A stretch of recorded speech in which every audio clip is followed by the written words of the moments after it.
welcome to our presentation today, Keyword Research. My name is Cate Ferguson and I'm a business and marketing strategist.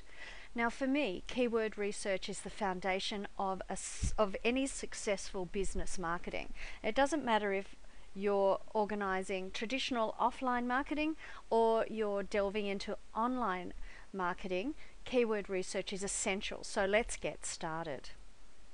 What is keyword research?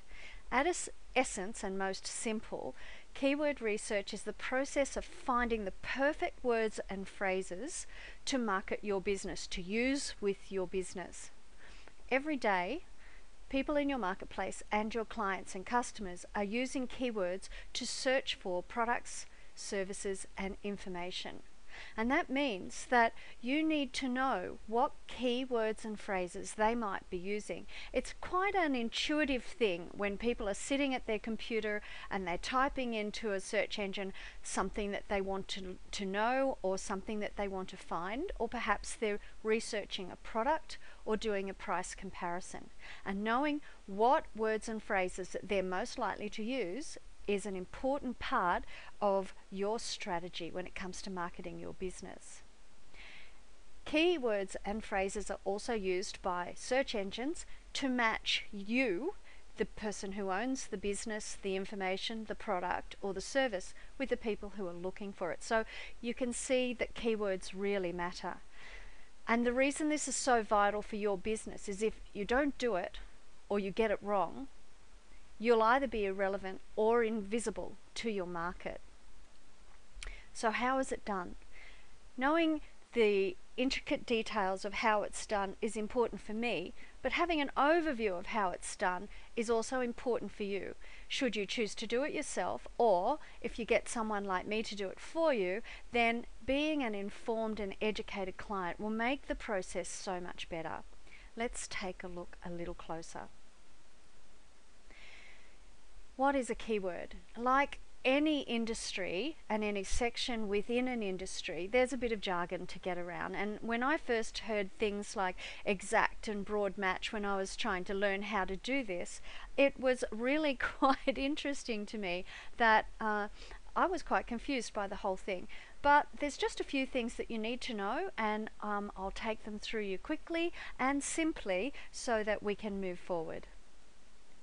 Tails explained. Short tail and long tail keywords are common things that you're going to hear, and there's a difference between what they are and what they're used for. Usually a short tail keyword is a generic word for something, and the long tail equivalent or addition to that is more descriptive or specific. So for example, t-shirt is a good short tail keyword. Quite generic and general, whereas men's cotton t-shirt is much more specific and descriptive. So if you're a business owner and you're a chiropractor, accountant, a builder, or car detailer, for example, these are all good short tail keywords for you to use. However, if you were looking at a marketing strategy, then as a chiropractor, you might say chiropractor for children, or an eco-friendly builder, you know, that sort of thing, in order to differentiate yourself and carve out a different section of the market for yourself. Now, there are tools that will make things so much easier for us, and Google provides a great keyword tool for free that we can use. And all you have to do is set yourself up a Google account to use it, and it's not very difficult to do, and that's free too. And once you've done all of that, you're going to be looking for words that represent your business, that have a certain volume of traffic, and that return a certain number of search results. Now don't get too worried about that. I'm actually going to walk us through today an example, and we'll actually go through some of the steps involved in getting that organized. So in our example, our short tail keyword, our theme, is going to be chiropractor. So I typed chiropractor into Google's keyword tool, and there were 135,000 local monthly searches. So that's searches in Australia. That's the search volume for the month, average across a year, 135,000. globally, there were over 2,700,000. That's a lot. And the keyword tool also told me that this was a low competition keyword. So that's pretty interesting, but as you can see, a lot of people using it. So the next thing I did was pop into the Google search engine and type in chiropractor. And within 18 seconds, 34 million pages were returned. Now, if you're a business and you're a chiropractor and you're trying to be on page 1 for the word chiropractor, that is an enormous mammoth task. It's going to take quite a long time, a lot of effort, and probably a lot of money to do that. So what we really want to do is be more targeted than that, so we can create a space in the market for the chiropractic business to inhabit. How can we do that? With good, solid keyword research, of course.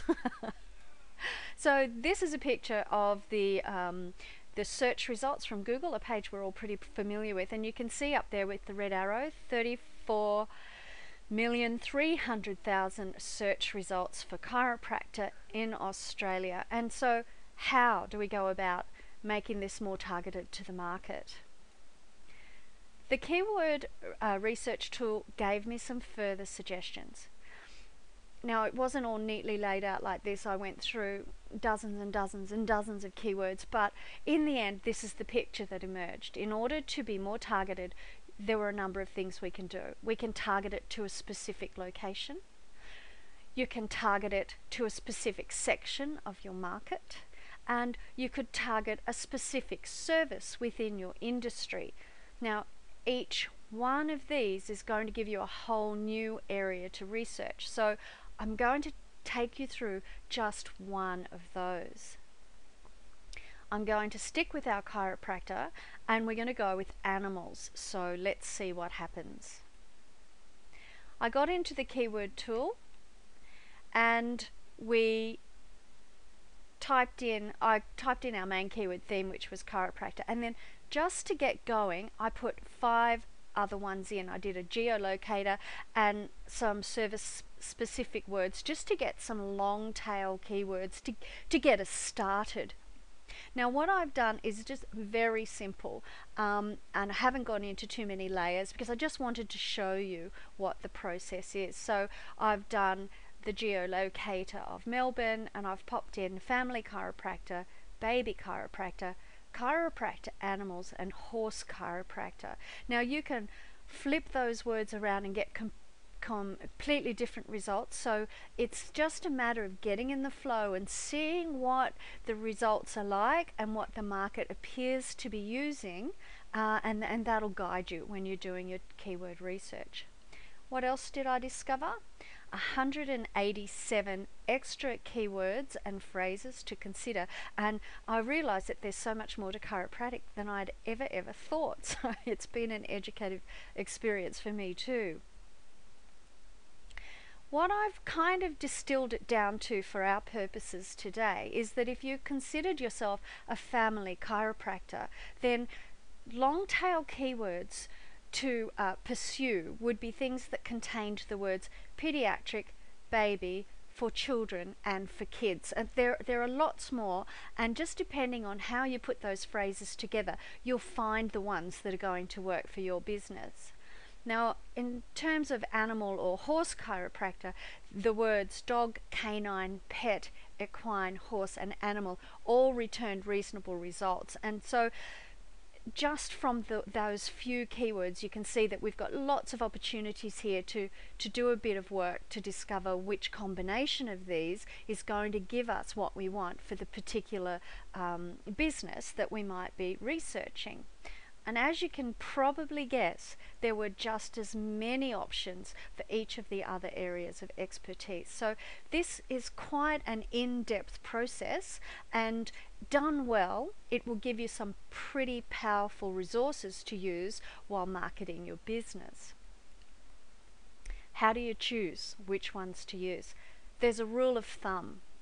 It is location specific, so if you're in a big city, you're more likely to be up at that high level of around 1,000 searches locally every month, and when you go and check it against the search results in the search engine, you would be looking for a page with fewer than 100,000 pages returned in the results. That's going to mean that you get a better bang for your buck more quickly, that you'll actually start making an impact in the rankings more quickly than if you had a lot of pages in competition with you.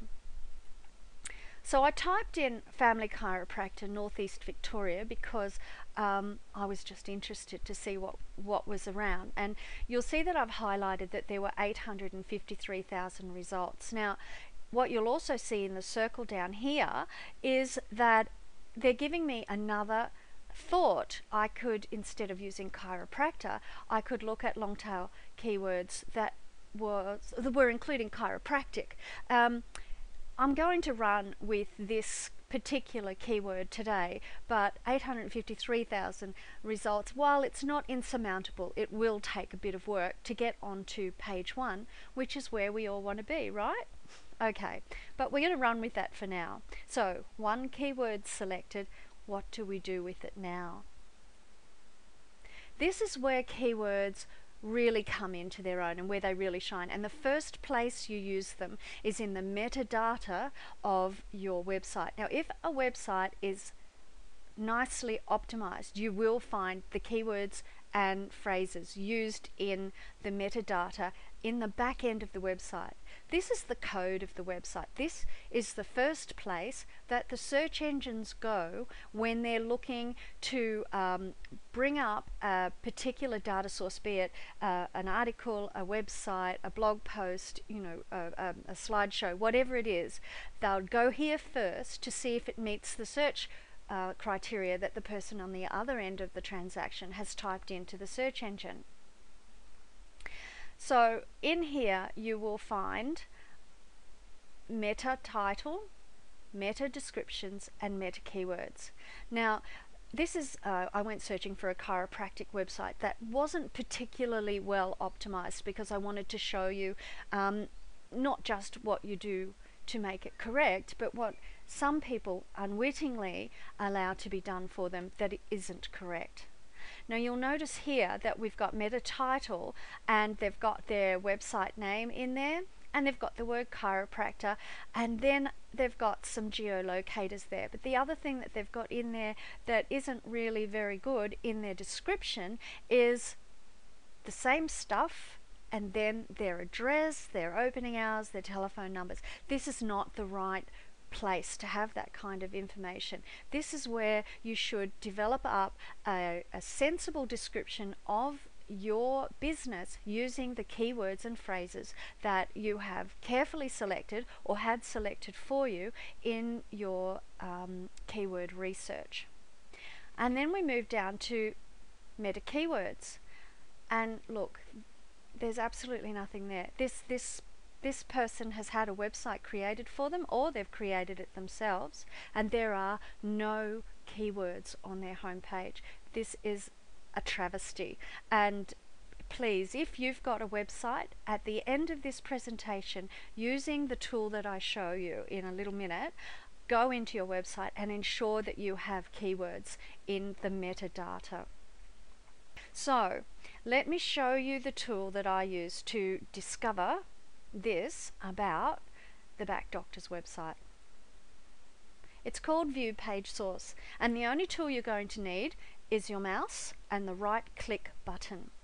And when you open a page just like this here, imagine that this slide is a web page. Just go off to the side and right click, and then scroll down until you see View Source, and you'll be presented with all of the code. It'll go on and on and on. It'll be pages and pages, but at the top you'll see the metadata, meta title, meta description, and meta keywords.